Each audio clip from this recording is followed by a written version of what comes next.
नमस्कार मित्रों, दूरदर्शन ये सिर्फ एक ब्रॉडकास्टिंग चैनल नहीं था। ये 90 के दशक में करोड़ों लोगों का इमोशन था। इसने ही लोगों की बेरंग जिंदगी में खुशियों के हजारों रंग भरे थे और इस पर दिखाए जाने वाले कार्यक्रम मानो उन दोनों लोगों के लिए किसी वरदान से कम नहीं थे। और दूरदर्शन पर आने वाले टीवी शोज में अभिनय करने वाले अभिनेता जो 90 के दशक में खूब फेमस हुए, उन्होंने दूरदर्शन के दौर में सफलता के बड़े बड़े मुकाम हासिल किए, लोगों के दिलों पर सालों राज किया। लेकिन वक्त की मार से आखिर कौन बच पाया है? ऐसा ही कुछ हुआ दूरदर्शन के इन 5 महान कलाकारों के साथ। ऐसा दर्दनाक अंत भगवान किसी को न दे। ये अभिनेता आपको अच्छे से याद होंगे। इनका नाम था समीर खाकर। 90 के दशक में खोपड़ी के नाम से मशहूर थे। 9 अगस्त 1952 को पैदा हुए समीर खाकर की अभिनेता बनने की कहानी बड़ी ही मजेदार है। वो एक स्कूल बनाना चाहते थे जिसके लिए चंदा इकट्ठा कर रहे थे, तो उन्होंने अपने शुरुआती दिनों में थिएटर करना चालू किए। अपने शुरुआती दौर में वो गुजराती शो किया करते थे। जब थोड़ा नाम हुआ तो 1985 में अमजद खान के साथ एक नाटक मिला, चू चू करती आई चिड़िया। बस इसके बाद उनकी किस्मत बदली और उनको एक ऐसा रोल मिला जो उनकी पहचान बन गया। हुआ यूं कि उनका एक दोस्त हुआ करता था, शंकर दुबे। उसने कहा कि मैं तुझे एक बड़े शो में काम दिलवाता हूँ। शंकर अगले दिन समीर खाकर को शो बनाने वाले सईद मिर्जा से मिलवाने मराठा मंदिर के पास ले गए। समीर तो टाइम से पहुंच गए, लेकिन शंकर गायब। थोड़ा इंतजार किया, फिर एक दुकान पर जाकर समीर खाकर ने सिगरेट ली और पीने लगे। अचानक उस दौर के मशहूर डायरेक्टर और लेखक कुंदन शाह वहां आ पहुंचे किसी व्यक्ति के साथ। समीर और कुंदन एक दूसरे को पहले से ही जानते थे। कुंदन जी ने पूछा, यहाँ क्या कर रहे हो? फिर समीर खाकर जी ने पूरी कहानी बता डाली। उनकी बात पर कुंदन हंसने लगे और कहा, जो मेरे साथ आए हैं वो खुद सईद मिर्जा के छोटे भाई हैं जो तुमको ही लेने आए हैं। फिर समीर खाकर की मुलाकात सईद मिर्जा से होती है और 1986 में उनको एक शराबी गोपाल का किरदार मिलता है जो बाद में खोपड़ी के नाम से मशहूर होता है। ये बहुत कम लोग जानते होंगे, जब नुक्कड़ नाटक को बनाया जा रहा था तब खोपड़ी किरदार के सिर्फ 3 एपिसोड में ही शूट थे। लेकिन समीर खाकर की कमाल की अदाकारी लोगों को इतनी पसंद आई कि खोपड़ी को पूरे नाटक में शूट करना पड़ा। इसके बाद वो एक और दूरदर्शन के सीरियल सर्कस में चिंतामणि बनकर नजर आए, तो कभी श्रीमान श्रीमती के टोटो डायरेक्टर बनकर छाए। बॉलीवुड में भी उन्होंने अच्छा खासा नाम कमाया। लेकिन इतने महान कलाकार का अंत ऐसा होगा किसी ने नहीं सोचा था। 1995 के बाद एकदम से टीवी और सिनेमा वालों ने उनको काम देना ही बंद कर दिया। अगर मिलता तो वो भी खोपड़ी जैसा शराबी वाला रोल। इस कारण उन्होंने परेशान होकर एक्टिंग छोड़ने का मन बना लिया और अपनी बीवी के साथ अमेरिका शिफ्ट हो गए। सॉफ्टवेयर की अच्छी नॉलेज थी तो वहां पर एक बैंक में अच्छी खासी नौकरी मिल गई। सब कुछ ठीक चल रहा था। समीर और उनकी वाइफ अपनी लाइफ में खुश थे। लेकिन फिर आया मंदी का दौर। साल 2008 जब उनकी नौकरी छूट जाती है और मजबूरी में उन्हें भारत आना पड़ता है। 4 साल बाद बीवी ने जिद करी तो फिर से अमेरिका आ गए। लेकिन समीर ने फिर कहा कि हम इंडिया वापस चलते हैं। इस बार बीवी ने साफ इनकार कर दिया।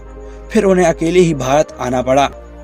अब पुराने दोस्तों की मदद से फिल्मों में छोटे मोटे रोल तो मिलने लगे, लेकिन अकेलेपन और बीमारियां उन्हें खाने लगीं। सांस और किडनी की बीमारी उनका पीछा नहीं छोड़ रही थी। धीरे धीरे उनकी हालत गिरती गई। 15 मार्च 2023 को इस महान कलाकार का दर्दनाक अंत हो जाता है। छोटे पर्दे का उस वक्त का दूसरा सबसे बड़ा कलाकार था मोहन गोखले। इस तस्वीर को ध्यान से देखिए, ये मिस्टर योगी हैं। उन्होंने बहुत कम समय में ज्यादा नाम और शोहरत कमाई थी। इन्हें लोग मिस्टर योगी के नाम से जानते थे। इनका जन्म पुणे में साल 1954 में हुआ था। पिता चंद्रकांत गोखले थे। जन्म से ही एक्टिंग खून में थी, क्योंकि इनके पिता खुद मराठी थिएटर किया करते थे। इनके बड़े भाई मशहूर कलाकार विक्रम खोगले थे। मोहन अपने कॉलेज के दिनों में थिएटर किया करते थे। इन्हें जल्दी एक छोटे से मराठी सीरियल में श्वेतांबर में काम मिल गया। क्या आप जानते हैं मशहूर कलाकार नाना पाटेकर को बनाने वाले मोहन गोखले ही हैं। मोहन गोखले अपने समय में कई टीवी सीरियल्स में बेजोड़ अभिनय किया करते थे, जैसे यात्रा, लेखू, आहट, भारत एक खोज और शक्तिमान। इस दौरान उन्होंने अपने हाथ बॉलीवुड में भी आजमाए। 1980 में आई स्पर्श फिल्म में रोल तो छोटा मिला था, लेकिन कलाकारी कमाल की थी। इसके बाद होली, अजीब इत्तेफाक, हीरो हीरालाल और कसम वर्दी की जैसी फिल्मों में मोहन गोखले ने काम किया। लेकिन जिस शो ने 90 के दशक में उनको घर घर में पहचान दिलाई थी, वो था 1989 में आया टीवी सीरियल मिस्टर योगी, जिसमें योगेश पटेल का एक कुंवारा लड़का होता है जो अमेरिका से भारत शादी करने आया होता है। वो 12 लड़कियों से मिलता है, लेकिन उन सब की राशियां अलग अलग होती हैं। ये टीवी शो उस दौर में इतना मशहूर हो गया था कि आज भी लोग इन्हें मिस्टर योगी के नाम से याद करते हैं। इस नाटक में उनकी पत्नी शिवांगी गोखले ने भी काम किया था। दोस्तों, लेकिन वो कहते हैं ना, जब ऊपर वाला देता है तो छपरी फाड़ के देता है, लेकिन जब लेने पे आ जाए तो सिर का एक बाल भी नहीं छोड़ता। ऐसा ही कुछ हुआ 90s के दशक के इस महान कलाकार के साथ। महज 45 साल की उम्र में इस कलाकार की मृत्यु हो जाती है। साल 1999 की बात है। अभिनेता कमल हसन हे राम करके एक फिल्म बना रहे थे। शूटिंग चेन्नई में चल रही थी। मोहन गोखले को इसमें अच्छा किरदार मिला था। 19 अप्रैल का दिन था। मोहन साथी एक्टर्स के साथ सेट पर अच्छे भले काम कर रहे थे। अचानक उनके सीने में दर्द उठा। किसी को कुछ समझ में नहीं आ रहा था। दर्द बढ़ता गया, उनकी सांसें उखड़ने लगीं। इस महान कलाकार की 45 साल की इतनी कम उम्र में उसी दिन मौत हो जाती है, जिससे पूरे देश को धक्का लगता है। ऐसा अंत भगवान किसी को न दे। तीसरे नंबर पर है दूरदर्शन की महान अभिनेत्री प्रिया तेंदुलकर। उनका किरदार रजनी याद है आपको, जो उस दौर में घर घर छाया था। 19 अक्टूबर 1954 को मशहूर नाटककार विजय तेंदुलकर के घर पैदा हुई थी। बचपन से ही एक्टिंग का शौक था, लेकिन उनका कैरियर शुरू में भटकता गया। वो एक 5 स्टार होटल में रिसेप्शनिस्ट का बन गई। वहाँ से मन भरा तो एयर होस्टेस बन गई, फिर मॉडलिंग की, कभी न्यूज़पेपर रीडर बन गई। लेकिन किस्मत को तो कुछ और ही मंजूर था, तो नसीब अदाकारी की ओर प्रिया को खींच लाया। हुआ यूं कि डायरेक्टर श्याम बेनेगल एक फिल्म बना रहे थे, अंकुर। उनको प्रिया का अभिनय याद था। श्याम साहब ने प्रिया को रोल ऑफर किया और प्रिया ने हाँ बोल दी। फिल्म जब चल निकली तब पासा पलटा और इस अभिनेत्री की किस्मत चमक उठी। इसके बाद साल 1985 में एक हिंदी शो आया, जिसने उनकी शोहरत को 7वें आसमान पर पहुंचा दिया। शो का नाम था रजनी। ये उस दौर में मिडिल क्लास लोगों की आवाज बन गई थी। शो इतना ज्यादा हिट हुआ था कि लोग उनको प्रिया की जगह रजनी की बुलाने लगे थे। एकता कपूर का कॉमेडी शो हम 5 आपको याद ही होगा। दीवार पर लगी फोटो के अंदर जो हमें हंसाया करती थी, वो प्रिया तेंदुलकर ही होती थी। टीवी अभिनेता करण राजदान से साल 1988 में इन्होंने शादी कर ली थी, मगर दोनों का वैवाहिक जीवन बहुत ही खराब था। कुछ सालों बाद दोनों के बीच तलाक हो गया। दोस्तों, आप नहीं जानते हो कि इतनी महान अदाकार का अंत बहुत ही दर्दनाक हुआ था। वो करीब 40-42 साल की रही होंगी।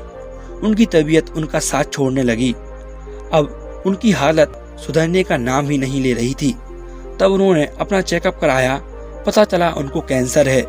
बस फिर क्या, उनकी बीमारी ने उनकी शोहरत और उनकी हंसती खेलती जिंदगी तबाह कर दी। दवाइयों से उनका शरीर और दिल कमजोर हो रहे थे। सालों तक कैंसर से लड़ती रहीं। 19 सितंबर 2002 को सिर्फ 47 साल की उम्र में इतना तेज दिल का दौरा पड़ा कि वे अस्पताल तक नहीं जा सकी और उनके शरीर ने उनका साथ छोड़ दिया। चौथा अभिनेता वो था जिसने दूरदर्शन पर पहली बार हमें हंसना सिखाया। उस दौर का एक लौता कॉमेडी किंग जसपाल भट्टी। इनका अभिनय ब्लैक एंड व्हाइट टीवी को भी रंगीन कर देता था। मगर वो तो इंजीनियर थे, लेकिन किस्मत से कलाकार बन गए। जसपाल भट्टी 3 मार्च 1955 को पंजाब के अमृतसर में पैदा हुए थे। घर वालों ने कहा इंजीनियर बनो, तो घर वालों के कहने पर जसपाल इलेक्ट्रिकल इंजीनियरिंग की पढ़ाई कर रहे थे। अपनी पढ़ाई के दौरान छोटे मोटे नुक्कड़ नाटकों में लोगों को हंसाया करते थे, क्योंकि कॉमेडी करना उनको बहुत ही पसंद था। अब धीरे धीरे अभिनय में भी उनका नाम होने लगा। साल 1989 में उनको एक शो में काम मिलता है। उसने ही जसपाल भट्टी को 90 के दशक में पहचान दिलाई थी। उस शो का नाम था फ्लॉप शो, जिसमें भी दूरदर्शन का दौर देखा होगा। उसने फ्लॉप शो को जरूर देखा होगा।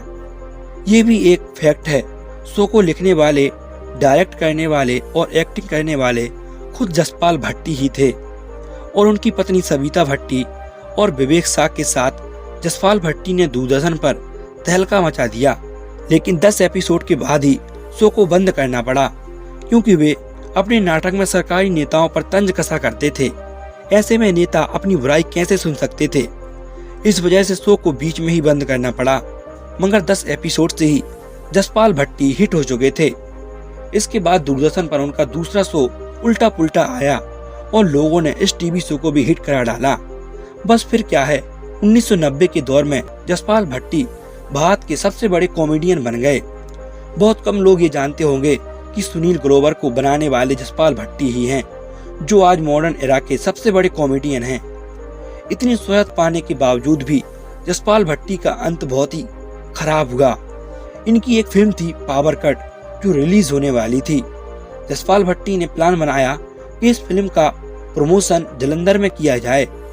वो अपने बेटे और फिल्म से जुड़े कुछ कलाकारों के साथ हंसते हंसते घर से निकले। कार उनका बेटा जसराज चला रहा था। तारीख थी 25 अक्टूबर 2012। कार पंजाब के शाहकोट इलाके से गुजर ही रही थी कि अचानक उनका बेटा कार से संतुलन खो देता है और कार एक पेड़ से जोर से जा टकराती है। सबको तो बस चोट ही आई थी, लेकिन काल तो सिर्फ जसपाल भट्टी को लेने आया था। जसपाल भट्टी की मौत स्पॉट पर ही हो जाती है।